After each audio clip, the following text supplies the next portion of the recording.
Oke, assalamualaikum warahmatullahi wabarakatuh. Langsung saja, nama saya Safira Amalia dari kelas SEA NRP 122. Di TP2 ini, saya mengerjakan bagian pertama, yaitu inventory. Jadi pertama-tama, teman-teman harus memastikan bahwa modul inventory ini udah terinstall di UDU kalian. Dan langsung ke settings. Nah, ini warehouse and location usage levelnya diganti jadi manage several warehouse, yang dimana kita bisa nge-manage warehouse kita sendiri. Nah, ini nanti setelah disetting akan muncul warehouse management ini di bawahnya. Itu ada isinya warehouse, location, operation types. Yang pertama, cara membuat warehouse baru. Jadi warehouse baru di sini sebenarnya di database kami itu gudangnya hanya satu, cuman saya coba-coba bikin jadi gudangnya AFD stok itu sendiri saya bedakan, dan scrap-nya juga sendiri. Jadi kita create dulu. Nah, ini kita isi namanya, lalu kita isi singkatannya, lalu address-nya, kita save. Nah, nanti di location ini, misalnya ini AFD yang biasa, ini kita bisa tentukan dia scrap location atau return location gitu.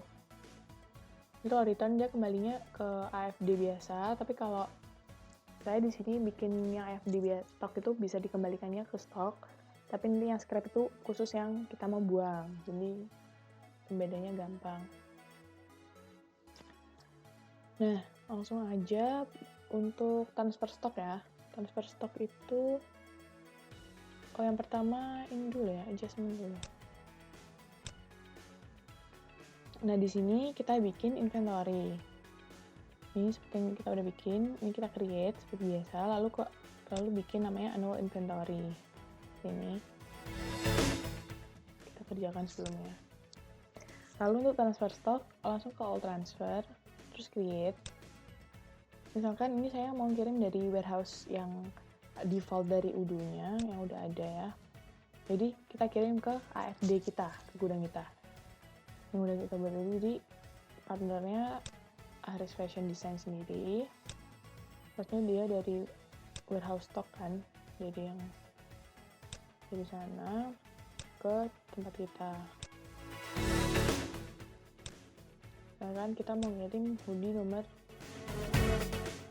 4. Nah, ini kita kirim sebanyak 20 karena ID kelompok kami 20. Lalu di additional info, delivery type-nya ini kita jadi all at once, karena sekali kirim aja langsung terkirim semua. Nah, picking type-nya ini my company internal transfer, karena kita ngirim ntar ini kan. Nah, ini harusnya kan kalau internal emang kirimnya ke warehouse asli kan, warehouse dia, cuman saya udah bikin pemisah, jadi kita kirimnya ke gudang kita yang AFD stock ini. Ini karena kalau picking type-nya diganti, biasanya dia bakal auto keganti, jadi kita harus ganti lagi. Kita validate. Nah, ini apply. Nah, ini akan muncul to-do-nya 20 dan udah ke done 20. Kita save. Terus kita lihat ke inventory valuation. Apakah barang kita tadi dari warehouse udah pindah ke AFD stock? Nah, ini. Jadi sebelumnya emang kita udah coba-coba ya. Nah, ini kenapa 190? Mungkin banyak pertanyaan karena yang 10 sedang ada di customer. Tadi itu AFD stoknya ada 50. Sekarang udah nambah 20 jadi 70. Dan warehouse stoknya berkurang 10. Sekarang untuk return dan scrap, kita coba create. Kita kirim ke partner kita. Ceritanya ada yang pesen ini, si Bunga. Nah, source location zone-nya kita mau kirim dari AFD stock kan, dari gudang kita yang di stok. Kita kirim ke mereka. Ini kita kirim hoodie nomor 3 aja, yang tadi masih yang 200 karena belum dikirim ke customer. Oke, kita kirim sebanyak 20 karena sesuai ID kelompok kita. Additional info, ini all at once. Saya coba-coba lagi. Nah, di sini karena kita akan mengirim dari area fashion design ke keluar, jadi kita pilih yang delivery order ini. Ini ngirimnya barangnya nanti dari AFD stock. Kita validate dulu.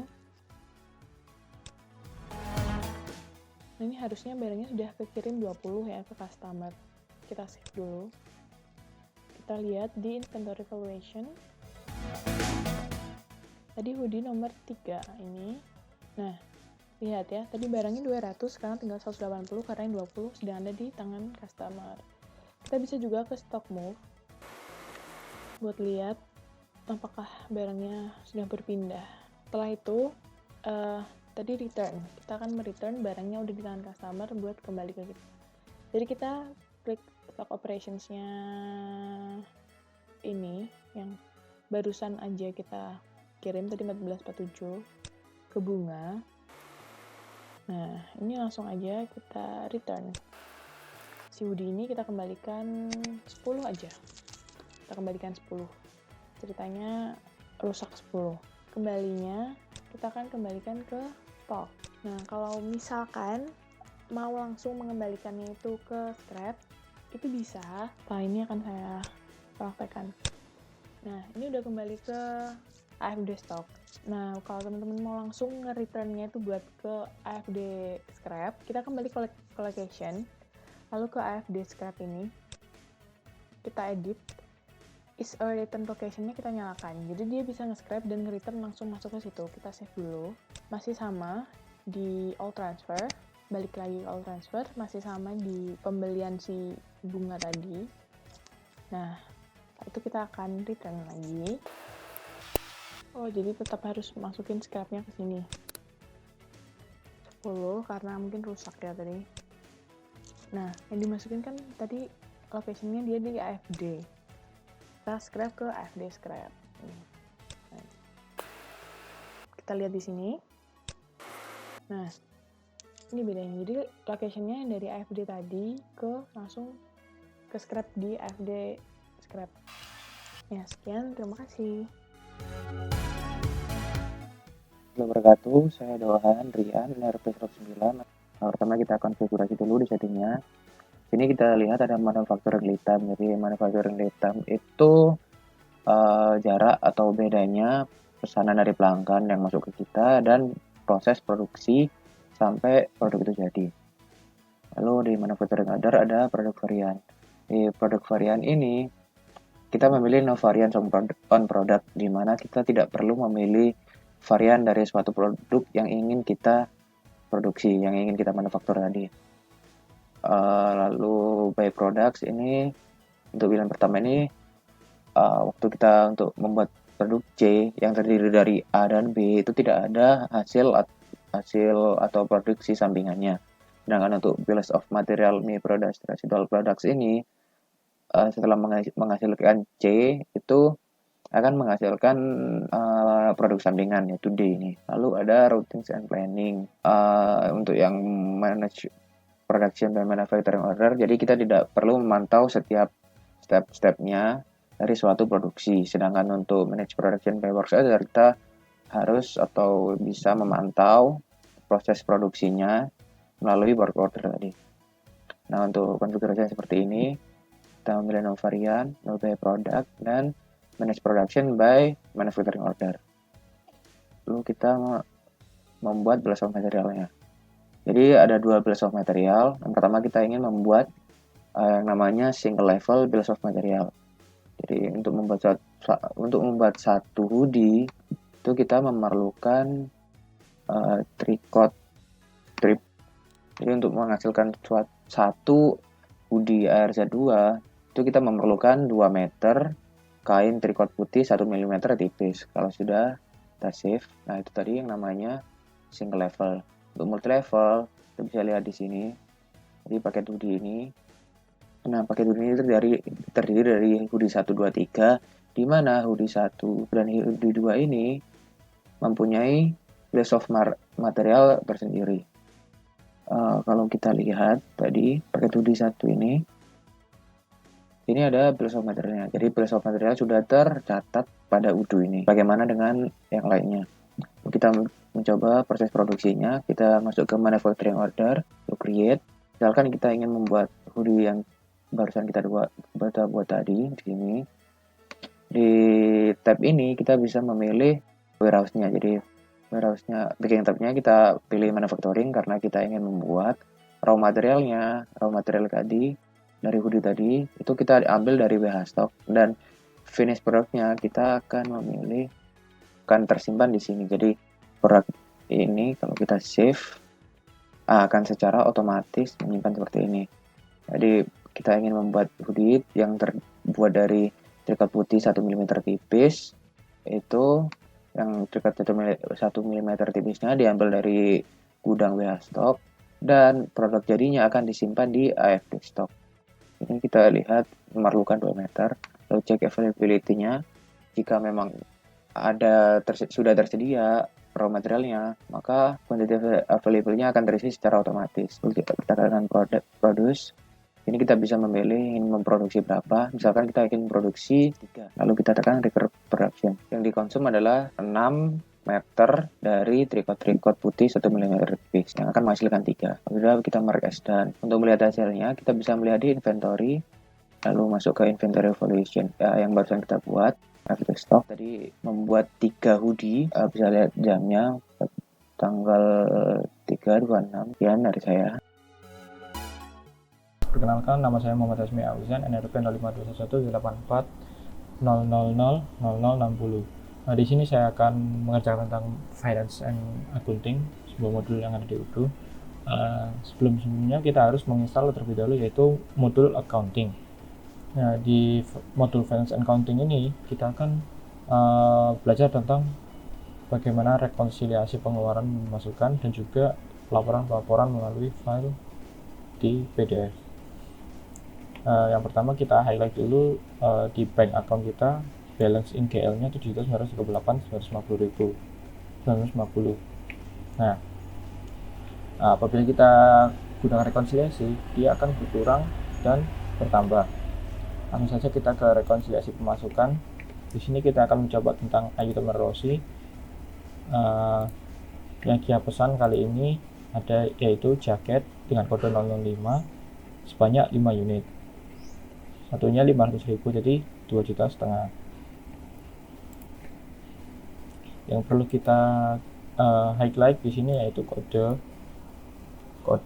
yang digunakan, sejumlah payment, dan juga di memo apakah sudah sama.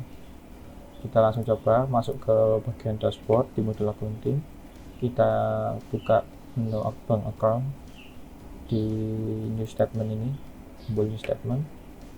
Lalu kita samakan apakah tanggalnya sudah sama dengan apa yang dibayar oleh Ayu. Tanggalnya tanggal 12 bulan 3 2020. Tanggal 12. Lalu setelah itu kita di sini label kode tadi, karena dia memesan jaket, kita kasih label jaket pemesannya Ayu Teman Rossi sebanyak 2.500.000. Karena kita rekonsiliasi pemasukan, kita tidak perlu menambahkan minus di awal angka karena dia adalah pemasukan, dan untuk ribuan kita pisah dengan koma. Setelah semuanya sudah sama, kita save. Nah, setelah itu kita reconcile, kita samakan. Tadi kode memonya seperti ini, lalu kodenya sudah sama, lalu kita reconcile. Sudah selesai, akan ada notifikasi tentang sudah menyelesaikan rekonsiliasi pemasukan dengan waktu yang digunakan yaitu 12 detik, dan juga waktu rata-rata yang digunakan untuk transaksi yaitu 12 detik. Lalu kita coba lihat di sininya, yang Ayu Teman Rossi tandanya reconcile, yang sebelumnya yaitu posted. Lalu masuk ke selanjutnya yaitu purchase payment, di mana kita akan melakukan rekonsiliasi pengeluaran. Di rekonsiliasi pengeluaran ini yang dia pesan yaitu Vaseline kain keras busa jilbab sebanyak 2 yard 2 meter, totalnya 140.000. Ya, sama seperti rekonsiliasi pemasukan, kita menggunakan kode ini, tanggalnya 25 bulan 3 dan amount yang digunakan yaitu 140.000. Sama seperti sebelumnya, kita masuk ke bagian dashboard di bank account, kita samakan tanggal 25 sebanyak 140.000. Dan jangan lupa, karena ini rekonsiliasi pengeluaran, jadi kita tambahi minus di awal angka yang digunakan. Lalu kita save, kita rekonsil, akan muncul seperti ini. Karena pengeluaran ada di kanan, maka akan berbeda dari tadi, angkanya yang satu di sini, yang satu di sini, dan memonya sudah sama. Lalu kita akan rekonsil. Nah, sama seperti sebelumnya, akan muncul seperti ini. Untuk melihatnya apakah sudah rekonsil, nah statusnya sudah rekonsil. Kita lihat di dashboard, nah statusnya berubah. Lalu yang terakhir yaitu untuk laporan-laporan yang ada di bagian reports. Lalu masuk ke menu PDF report, kita ingin melihat yaitu buku besar dari penjualan dan pembelian. Kita target movement kita atur dengan all post entries, display-nya with movement, jurnalnya ini semua. Lalu langsung saja kita print. Lalu kita buka. Nah, maka akan terdapat detail-detail tentang laporan-laporan ini. Misalkan neraca saldo, kita coba track debitnya all posted, kita print, kita buka. Nah, neraca saldo yang akan keluar jelas seperti ini, detail-detailnya, pembelian dan penjualan. Dan yang terakhir yaitu ada profit and loss, untung rugi, sama seperti sebelumnya. Langsung saja kita print. Nah, ini sudah betul. Ya, sekian, terima kasih dari